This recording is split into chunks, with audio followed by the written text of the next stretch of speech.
US ഇറാനെ ആക്രമിക്കാൻ പാടില്ലായിരുന്നുവെന്ന് president Donald Trump. പക്ഷേ ഇറാന്റെ ആണവ പദ്ധതികൾ പശ്ചിമേഷ്യയ്ക്ക് മുഴുവൻ ഭീഷണിയായ ഘട്ടത്തിൽ മാത്രമാണ് US ആക്രമണത്തിന് മുതിർന്നത്. അങ്ങനെ ചെയ്തില്ലായിരുന്നുവെങ്കിൽ ഇസ്രായേൽ ഇന്ന് ഉണ്ടാകില്ലായിരുന്നുവെന്നും ട്രംപ് ഫോക്സ് ന്യൂസിന് നൽകിയ അഭിമുഖത്തിൽ പറയുന്നു. You look at what happened with Iraq. We did so bad. That was such a foolish thing, what we did. Shouldn't have been there in the first place, by the way.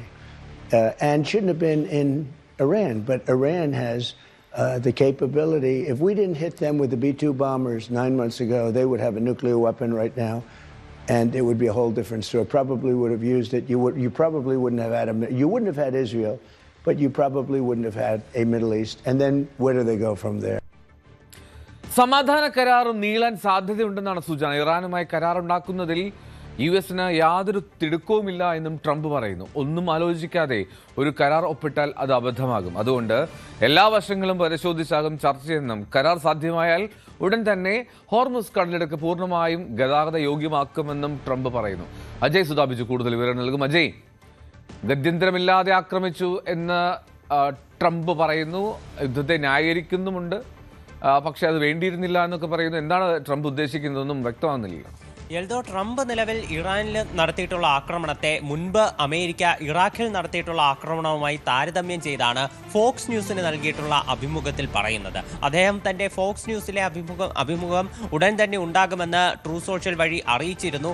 അതിനുശേഷം ഇപ്പോൾ ഈ അഭിമുഖത്തിൻ്റെതായിട്ടുള്ള കൂടുതൽ വിശദാംശങ്ങൾ പുറത്തു വന്നപ്പോഴാണ് ഈ Iran യുദ്ധത്തെ സംബന്ധിച്ച് ട്രംപ് നിരവധി കാര്യങ്ങൾ ഈ അഭിമുഖത്തിൽ തന്നെ വ്യക്തമാക്കിയിട്ടുണ്ട്. പക്ഷേ നമ്മൾ നേരത്തെ സംസാരിച്ചതുപോലെ പുതിയ സമാധാന കരാറിനെ സംബന്ധിച്ചോ അല്ലെങ്കിൽ വെടിനിർത്തലിനെ സംബന്ധിച്ചോ കൂടുതൽ വിശദാംശങ്ങൾ ട്രംപ് നിലവിൽ വ്യക്തമാക്കിയിട്ടില്ല.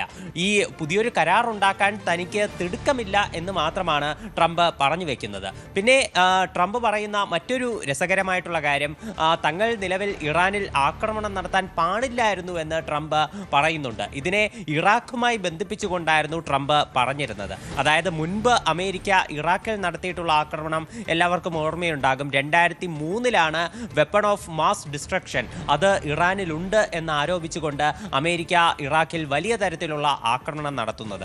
എന്നാൽ ഇത്തരത്തിലുള്ള ഒരു ആയുധം അമേരിക്ക ആരോപിക്കുന്നത് പോലെ വെപ്പൺ ഓഫ് മാസ് ഡിസ്ട്രക്ഷൻ അത് കണ്ടെത്താൻ അവരെ കൊണ്ട് സാധിച്ചില്ല. പിന്നീട് അവർ ഇതിന് ഖേദപ്രകടനമൊക്കെ നടത്തുകയും ചെയ്തിട്ടുണ്ട്. അത് നിലവിൽ ഈ ഇന്റർവ്യൂവിൽ കോട്ട് ചെയ്തുകൊണ്ട് ട്രംപ് പറയുകയാണ്, ഇറാഖിൽ അമേരിക്ക ചെയ്തത് വലിയൊരു മണ്ടത്തരമാണ്, നമ്മൾ ഒരിക്കലും ഇറാഖിനെ ആക്രമിക്കാൻ പാടില്ലായിരുന്നുവെന്ന് ട്രംപ് ഈ അഭിമുഖത്തിൽ പറയുന്നു. അതിനോടൊപ്പം തന്നെ അദ്ദേഹം ചേർത്ത് പറയുന്നത്, സമാനമായിട്ടുള്ള രീതിയിൽ തന്നെ നമ്മൾ ഇറാനിലും ആക്രമണം നടത്താൻ പാടില്ലായിരുന്നു, പക്ഷേ ഇറാഖിനെ പോലെയല്ല ഇറാന് ഒരു ആണവായുധം നിർമ്മിക്കാനുള്ള ശേഷിയുണ്ട്. അമേരിക്ക 9 മാസം മുൻപ് B-2 ബോംബറുകൾ ഉപയോഗിച്ച് ഇറാനിലുള്ള ഈ ആണവായുധ നിർമ്മാണശാലകൾ നശിപ്പിച്ച് കളഞ്ഞില്ലായിരുന്നുവെങ്കിൽ ഇന്ന് അവർ ഒരു ആണവായുധം ഉണ്ടാക്കുമായിരുന്നു. അങ്ങനെ സംഭവിച്ചിരുന്നുവെങ്കിൽ ഇസ്രയേലും അതുപോലെ തന്നെ മിഡിൽ ഈസ്റ്റ് മുഴുവനും ഇന്ന് ബാക്കി കാണില്ലായിരുന്നുവെന്നുമാണ് ട്രംപ് പറയുന്നത്. അതായത് ഇസ്രയേലിനെയും മിഡിൽ ഈസ്റ്റിനെയും രക്ഷിക്കാൻ വേണ്ടിയിട്ടാണ് അമേരിക്ക ഇറാനിലേക്ക് ആക്രമണം നടത്തിയത്. അല്ലാതെ ഇറാനെ ആക്രമിക്കാൻ അമേരിക്കയ്ക്ക് ഒരാഗ്രഹവുമില്ലായിരുന്നു. ഇറാനിൽ ആക്രമണമല്ലാതെ നടത്താൻ പാടില്ലായിരുന്നുവെന്നാണ് ട്രംപ് ഈ അഭിമുഖത്തിൽ പറയുന്നത്. ഇനി ഇറാഖിന് സമാനമായി വർഷങ്ങൾക്ക് ശേഷം ഈ ഇറാനിൽ ആക്രമണം നടത്തിയത് മണ്ടത്തരമായിരുന്നുവെന്ന് അന്ന് മറ്റൊരു പ്രസിഡന്റ് പറയുമോ എന്നുള്ളത് നമുക്ക് കാത്തിരുന്ന് തന്നെ കാണേണ്ട ഒരു കാര്യമാണ്. പിന്നെ ഈ സമാധാന കരാറിനെ സംബന്ധിച്ചുള്ള മറ്റ് വിശദാംശങ്ങൾ കൂടി ട്രംപ് പറയുന്നുണ്ട്. അതായത് ട്രംപ് പറയുന്നത്, ഇറാനുമായിട്ട് പെട്ടെന്നൊരു സമാധാന കരാർ ഉണ്ടാക്കുന്നതിൽ തനിക്ക് യാതൊരുവിധ തിടുക്കവുമില്ല. പതിയെയാണെങ്കിലും ഒരു കരാർ ഇറാനുമായിട്ട് ഉണ്ടാക്കാനാണ് തനിക്ക് താല്പര്യം. അതിന് കാരണം കൂടി ട്രംപ് എടുത്തു പറയുന്നുണ്ട്. പെട്ടെന്നൊരു കരാർ ഇറാനുമായിട്ട് തിടുക്കം പിടിച്ച് ഒരു കരാർ ഉണ്ടാക്കി കഴിഞ്ഞാൽ അതിൽ നിരവധി അബദ്ധങ്ങൾ ഉണ്ടാകാൻ സാധ്യതയുണ്ട്. ഒരു താമസിച്ചാണെങ്കിലും ഒരു നല്ല കരാർ ഇറാനുമായിട്ട് ഉണ്ടാക്കാൻ താൻ ആഗ്രഹിക്കുകയാണ്. അങ്ങനെ ഒരു കരാർ ഉണ്ടായാൽ ഹോർമുസ് കടലിടുക്ക് അടിയന്തരമായി തുറന്ന് ഗതാഗതം അനുവദിച്ചു കൊടുക്കുമെന്നും ട്രംപ് പറയുന്നു. തങ്ങൾക്ക് ഇപ്പോൾ വേണമെങ്കിലും ഇറാനെ ആക്രമിച്ച് കീഴടക്കി ഇത്തരമൊരു ഡീലിലേക്ക് എത്താവുന്നതാണ്. പക്ഷേ അത് നിരവധി നിരപരാധികളുടെ ജീവൻ അതിന് ബലി കൊടുക്കേണ്ടി വരും. ഇത്തരത്തിൽ ആളുകളുടെ ജീവൻ അതിനുവേണ്ടി നശിപ്പിക്കുന്നതിൽ തനിക്ക് താല്പര്യമില്ല. അതുകൊണ്ടാണ് കുറച്ച് താമസിച്ചായാലും നല്ലൊരു കരാറിലേക്ക് എത്തിച്ചേരാൻ അമേരിക്ക ശ്രമിക്കുന്നതുമെന്നുമാണ് ട്രംപ് നിലവിൽ ഈ അഭിമുഖത്തിൽ പറഞ്ഞിട്ടുള്ളത്.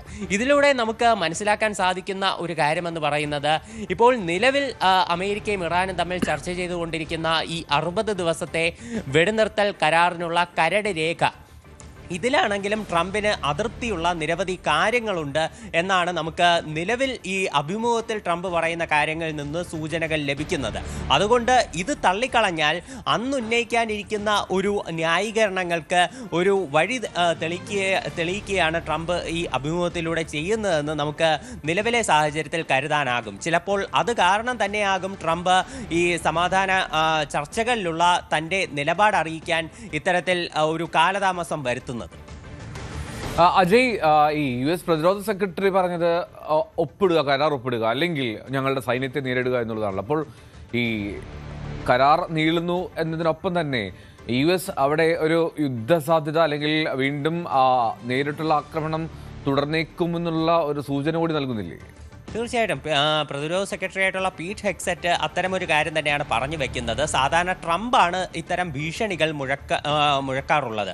ഇപ്പോൾ ട്രംപിൻ്റെ ഒരു പ്രതികരണം അത് നീണ്ടുകൊണ്ടിരിക്കുകയാണ്. ഇപ്പോൾ ഈ അഭിമുഖത്തിൽ ട്രംപ് പറഞ്ഞിട്ടുള്ള കാര്യങ്ങൾ മാത്രമാണ് നമുക്ക് ലഭ്യമായിട്ടുള്ള വിവരം. അല്ലാതെ ഇറാനുമായിട്ടുള്ള സമാധാന കരാർ, ഈ വെടിനിർത്തൽ കരാറുമായിട്ട് ബന്ധപ്പെട്ടിട്ടുള്ള ഈ കരട് രേഖ, അതിൽ ട്രംപിൻ്റെ ഈ അന്തിമ തീരുമാനം ഇതുവരെയും നമുക്ക് ലഭ്യമായിട്ടില്ല. പീറ്റ് ഹെക്സറ്റ് പറയുന്നു, ഇറാൻ എന്തെങ്കിലും തരത്തിൽ ഈ കരാറിൽ നിന്ന് പിന്നോട്ട് പോവുകയാണെങ്കിൽ ശക്തമായിട്ടുള്ള ആക്രമണം അമേരിക്ക നടത്തും. പേർഷ്യൻ ഗൾഫ് മേഖലയിൽ ഉൾപ്പെടെ അമേരിക്ക തങ്ങളുടെ സ്വാധീനം വർദ്ധിപ്പിച്ചുകൊണ്ട് ഇറാനെ വളഞ്ഞിട്ട് ആക്രമിക്കാനാണ് ലക്ഷ്യമിടുന്നതെന്നും അദ്ദേഹം കഴിഞ്ഞ ദിവസം മാധ്യമങ്ങളോട് പ്രതികരിച്ചപ്പോൾ പറഞ്ഞിരുന്നു. അപ്പോൾ ഈ ഒരു അമേരിക്കയുടെ നിലവിലുള്ള നിലപാട് അത് നീണ്ടുപോവുകയാണ് എന്നാണ് നമുക്ക് നിലവിലെ സാഹചര്യത്തിൽ മനസ്സിലാക്കാനാകുന്നത്. ഇറാന്റെ പ്രതികരണങ്ങൾ നമുക്ക് കഴിഞ്ഞ ദിവസം ലഭിച്ചിരുന്നു. കഴിഞ്ഞ ദിവസം ഇറാൻ സൂചിപ്പിക്കുന്നത്, ട്രംപ് അവകാശപ്പെട്ടതുപോലെ ഒരു ആണവായുധ കരാറിനുള്ള നീക്കങ്ങൾ ഇറാന്റെ ഭാഗത്ത് നിന്നുണ്ടായിട്ടില്ല. നിലവിൽ ഉള്ള ഈ 60 ദിവസത്തെ വെടിനിർത്തൽ കരാറിലാണെങ്കിലും ഈ സമാധാന കരാറിലാണെങ്കിലും ആണവായുധ വിഷയങ്ങൾ ഇറാൻ ഭാഗമാക്കിയിട്ടില്ല എന്നാണ് IRGCയുമായി അടുത്ത ബന്ധമുള്ള ചില ഇറാനിയൻ മാധ്യമങ്ങൾ റിപ്പോർട്ട് ചെയ്യുന്നത്. അതുപോലെ തന്നെ ഹോർമുസ് കടലെടുക്ക് പൂർണ്ണമായി തുറക്കുന്നതാണെങ്കിലും ഇറാന്റെ സുരക്ഷയെ മാനിച്ചുകൊണ്ടായിരിക്കും എന്നാണ് ഇറാനിയൻ മാധ്യമങ്ങൾ പുറത്തുവിട്ട റിപ്പോർട്ടിൽ പറയുന്നത്. അതുപോലെ ഇറാന് അമേരിക്ക ഒരു $12 ബില്യൺ നഷ്ടപരിഹാരം നൽകണമെന്നും ഇത്തരം റിപ്പോർട്ടിൽ പറയുന്നു. പക്ഷേ ഇതൊന്നും അമേരിക്ക അംഗീകരിച്ചിട്ടുള്ള കാര്യമല്ല.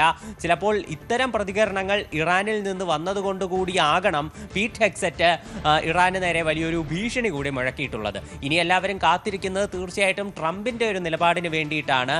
ഈ അഭിമുഖത്തിന് പുറമെ ട്രംപ് അത്തരം എന്തെങ്കിലും പ്രതികരണം കൂടി നടത്തുമോ എന്നാണ് തീർച്ചയായിട്ടും എല്ലാവരും കാത്തിരിക്കുന്നത്. റൈറ്റ്, അജയ് സൂചിപ്പിച്ചതുപോലെ സമാധാന കരാർ ഉണ്ടാകുമോ എന്നുള്ളതൊക്കെ നമുക്ക് കാത്തിരിക്കാം. എന്നാണെങ്കിലും ഉടൻ തന്നെ വേണമെന്നുള്ള തിടുക്കമൊന്നും ഞങ്ങൾക്കില്ല എന്നുള്ളതാണ് അമേരിക്കയുടെ നിലപാട്. എന്നാണെങ്കിലും ഇറാനും അവിടെ ഒരു നിയമനിർമ്മാണമൊക്കെ ആലോചിക്കുന്നു എന്നുള്ള റിപ്പോർട്ടുകളുമൊക്കെ വരുന്നുണ്ട്. അജയ് സുധാ ബിജുവാണ് ഇന്റർനാഷണൽ ഡെസ്കിലും ചേർന്നത്.